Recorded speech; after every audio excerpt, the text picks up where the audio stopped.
In this video, I'm doing yet another product review. This time, I'm reviewing the self-proclaimed best extender. The best of the best of the best of the best! It's supposed to be the latest and greatest, the best in the market, with a price tag that reflects that claim. But at what cost? But is it really the best, or is it just a flop? Oh, brother, this guy stinks! Stay tuned as I do a deep review of this extender, give you all my thoughts as to its best features and its fatal flaws. It's going to be an interesting video, so let's get started. Okay, so first let's do a little bit of a product overview. You can find a lot of my initial thoughts in this other video where I actually unboxed this best extender. You can see how it comes in. You can buy this extender for $179. Compare that with the Apex, which you can buy pre-assembled for $169, so it's a $10 price difference, or with the Apex DIY kit, which is $100, or with the hog extender, which is $80, or the Total Men version 4, which is $67. Okay, so that's enough of a brief overview as to like pricing. You can buy this at bestextender.com.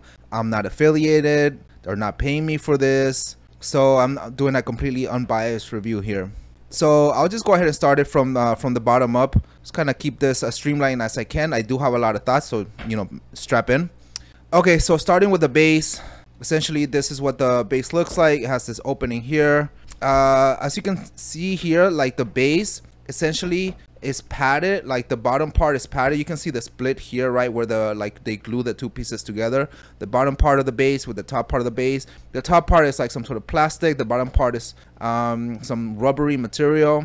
As far as comfort, like it's good enough. I really didn't feel any sort of discomfort. I actually really like this parts here that the screws here are covered, because this sometimes would dig into like my thighs or like some of my skin, or get caught up with some of my my hair.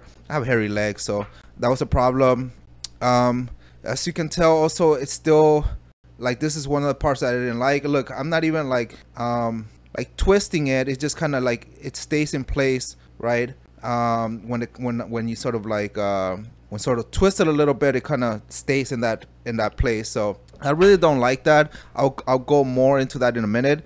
But going back to the base, as far as comfort, the base is good enough. However, I will give the hog extender a slight edge. I really like how the hog extender here has this padded base, and that's why I feel like this is more comfortable. So it's okay, but I would prefer that. In fact, one thing that I've really been thinking a lot about is that I actually, a lot of these more modern extenders have this open base here, which I really don't like. I wish that we could go back to a fully closed base, just like the Total Men Extender 2.0. So here I have an old Total Men Extender 2.0. This is how I got most of my gains with, so I still have this extender has a special place in my heart. But notice how this is closed. I actually like it closed the best, because when you're extending down or you're extending up, this provides a little bit more security, whereas something like this can actually kind of slip. It can slip, if you're like extending down or extending up. It just the penis has a better chance of escaping here, whereas when it's closed, it's just much more secure. And plus, it has a higher bigger surface area, so it has a better spreading force. So nowadays I actually think that extenders should have a closed base. And why did extenders open the base? Well, that's such that you could actually use certain adapters. So you could use certain adapters without having to take the full extender on. So if you're using, and so welcome to the show, Mr. Slappy. If you're not familiar, he's a house dildo here that I use so I don't get demonetized. In any case, I'm just kind of like move from point to point. So just pardon how this kind of how my brain works. In any case, one of the problems here with the opening with this best extender is it kind of defeats the purpose, because the whole point that this being open is such that you can use different adapters for the attachment. So you could use like a Total Men like vacuum cup, like this one, which is my favorite.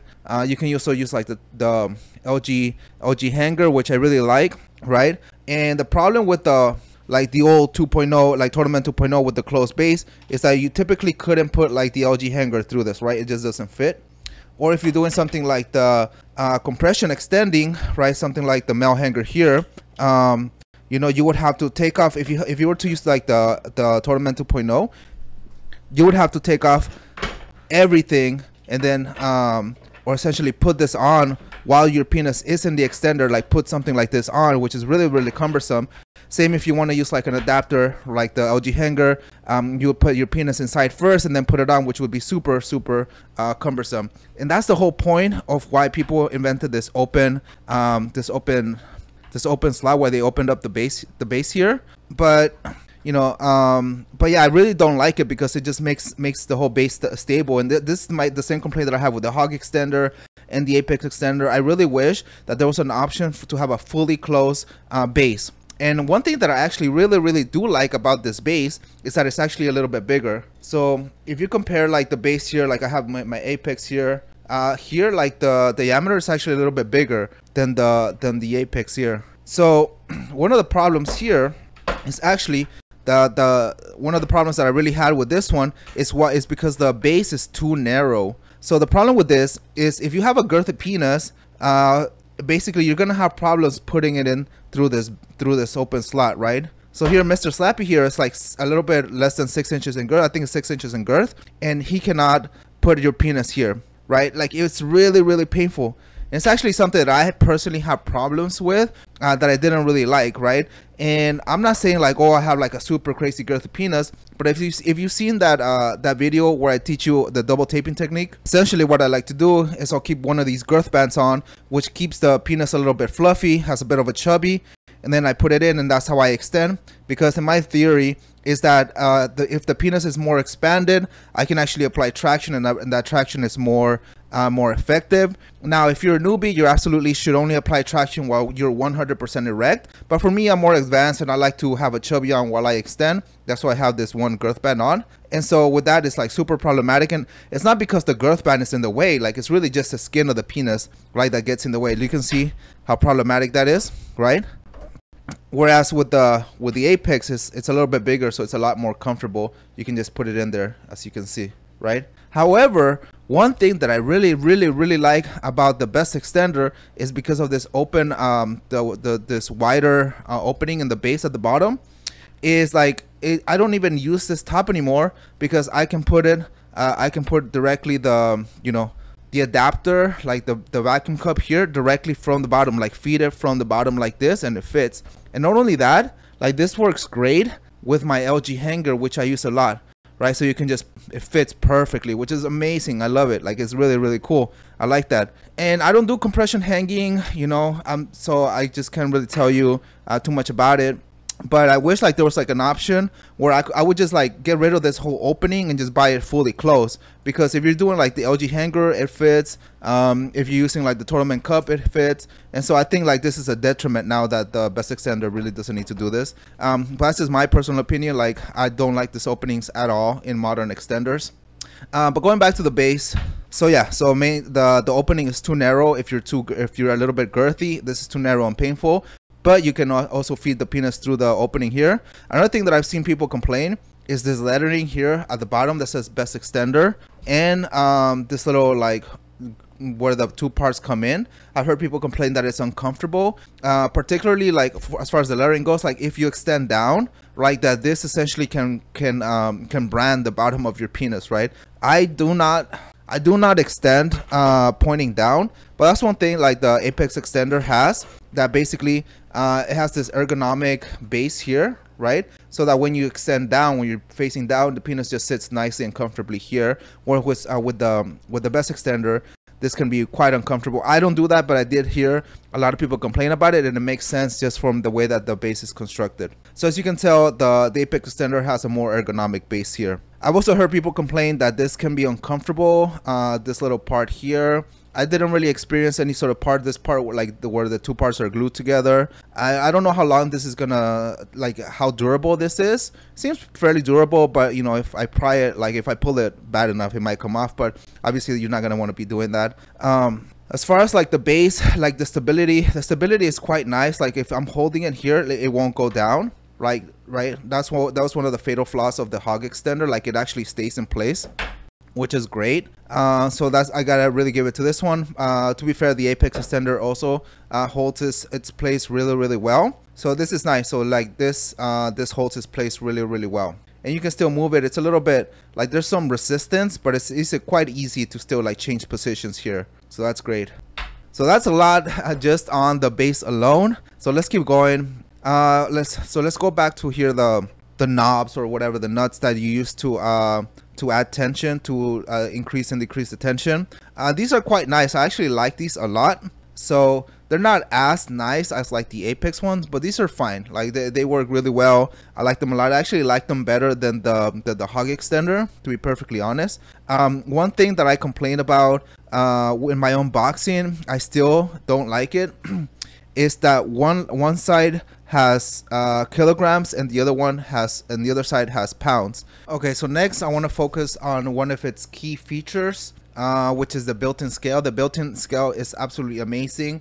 I honestly probably wouldn't recommend an extender nowadays that doesn't have a built-in scale. So you can tell from my other review, the hog extender has a built-in scale, which I really liked a lot. The Apex also has this little clip-on that you can add, sort of like so that you know how much tension, like as a scale.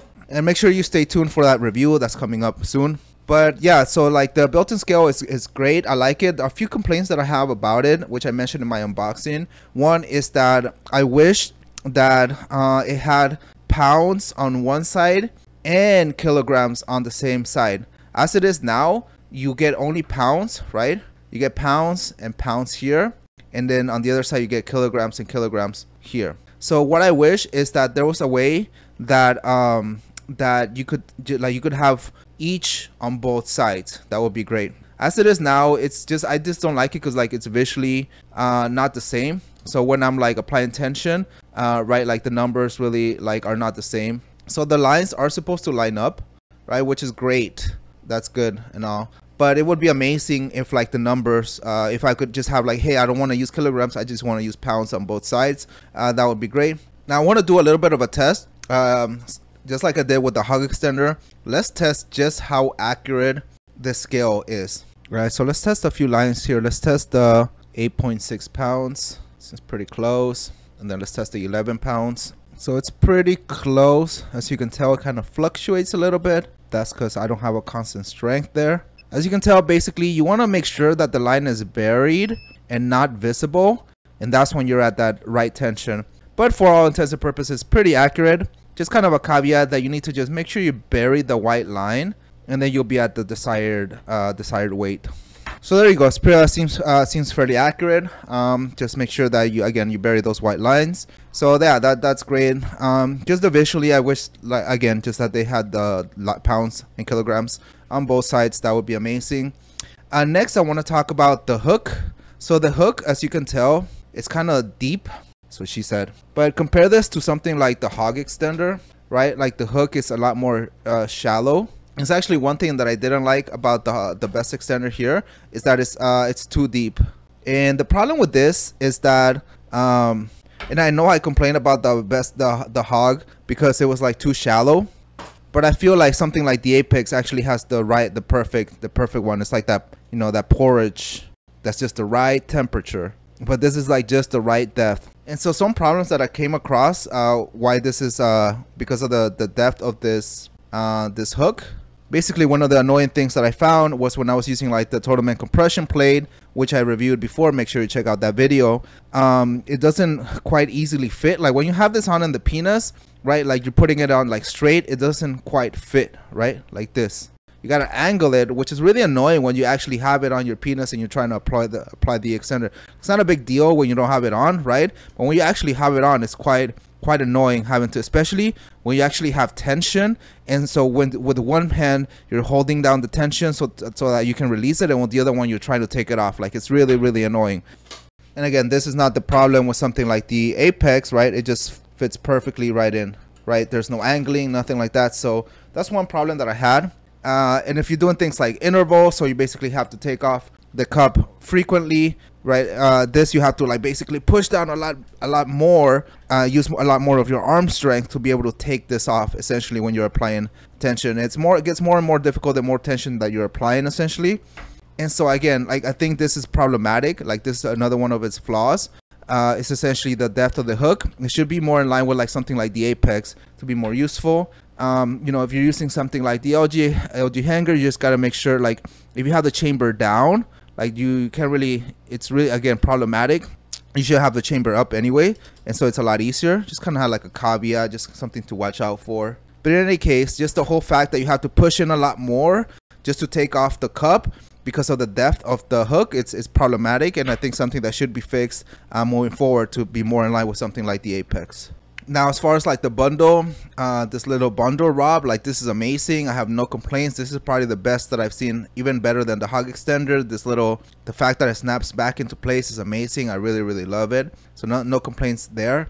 And then moving on up here, the way so another problem that I think you're gonna run into is particularly if you have a particularly like lengthy penis. So I'm about like, you know, 8, if I'm extending, I could probably hit like 8.25 or so when I'm in the extender bone press. And so this is generally like how I have it, more or less. You know, I've been sort of messing with it. But if you're any more than that, if you're like 9 or so, you're gonna have let's say that you start at 9 and you grow, you might outgrow this extender, right? So you have about an inch, almost inch, 1.25 inches of real estate left here. So with something like the hog, you have a tiny little bit more room, just because of this area here gives you a little bit more room. I mean, it's obviously a good problem to have. I mean, I particularly plan on retiring when I hit like 9 inches now on bone press. Like that's kind of my goal. So can I hit it with this one? I'm not sure. You know, seems like there's a ceiling here, literally like a ceiling here, that, you know, you're gonna have a limit. I know some guy actually had to have the Apex team build him a custom extender because how lengthy his penis was. So just something that I think you're gonna have to be aware of if you have a particularly lengthy penis. Now, to one of my most controversial things that I mentioned it earlier before in the video, is the stability, right? Like I mentioned, there's 2 problems with this, and also how narrow the extender actually is. So the extender is about what, like 3 inches here in width here. Compare that to something like the hog extender, which is a little bit more, which about 3.75 inches here in width. Or like the Apex, which is actually a little bit less. That's sort of like 3.5 or so in width. And why is this such a big deal? Well, you got to remember that a lot of my channel is geared towards people that have peyronie's or that are trying to treat a curvature. So basically there's a couple ways of treating the curvature depending on the curvature they have. So you have like an upwards or downwards curvature, you can use like something called the stick trick or a fulcrum bar. That's also called the fulcrum bar. But also if you're trying to treat a lateral curvature, basically a curvature that goes to the sides, you can use an extender and you use something called the strap trick. Check out this other video where I actually show you what the strap trick is more in depth. But essentially what you do is you attach a strap, and then you create a counter traction like this, right? You attach a strap, and the problem with this is that because how narrow this is, there's a limit which how much you know, how well you can treat that curvature. Secondly, when you apply the strap, and make sure you check out that other video, it starts becoming really unstable, right? And that's when it starts bending and twisting because you apply the strap. Or something with the Apex, and when you're doing like the strap trick or something like the hog extender, it's just a lot more stable. So in my particular use case, I don't have a lateral curvature and then at the beginning, but I treated it with tricks like this. When I'm recommending an extender for particularly some of the people that come to me, some of the guys that come to me, and they have like lateral or peyronie's, like I cannot in good conscience say like, oh, get this one because if you have a lateral curve, like I would recommend something like the Apex, or even better the hog extender, which has the wider profile, such that you're creating a better a more stable strap attachment, and you can better treat lateral curvatures. However, that's a smaller use case. Like most of you guys don't have that problem, right? But again, I'm talking about things where I'm recommending things for guys that have peyronie. So in my particular use case, the lack of stability is actually a big deal, and even the slimmer profile is actually a big deal. And if you want to know what my recommendation for the best extender, I'm going to do this review where I'm going to pit all the extenders against each other and ultimately choose a winner. And that's the one that I'm going to be basically recommending. So I would say that's the last flaw that I would say is the stability. All in all, I think it's a good extender. Like, you know, I think we're like, again, I mentioned this before, but we're entering into that golden era of extender. So, you know, this is much better than like your typical, Phallosan Forte plus rod extender. It's much better than your Pennymaster Pro extender. right? You know, granted that with this you'll still have to buy a cup, but in terms of quality, stability, built-in scale, everything is much better than a lot of these other extenders. So but it's definitely a good extender. That's what I would probably call it, is a good extender. So there you go. That's my ultimate review of the best extender. And there you go, yet another product review. These take me time and money because I have to buy these extenders. I'm not sponsored, I'm not affiliated with Best Extender. So this is my unbiased review. If you want to help support this content, please make sure you hit that like and subscribe button. You can hit me up on Cash App, send me a couple shekels my way. It always helps. It helps keep me motivated. And if you like this video, please make sure to check out these other videos which may be relevant to you. And I'll see you next time. Peace.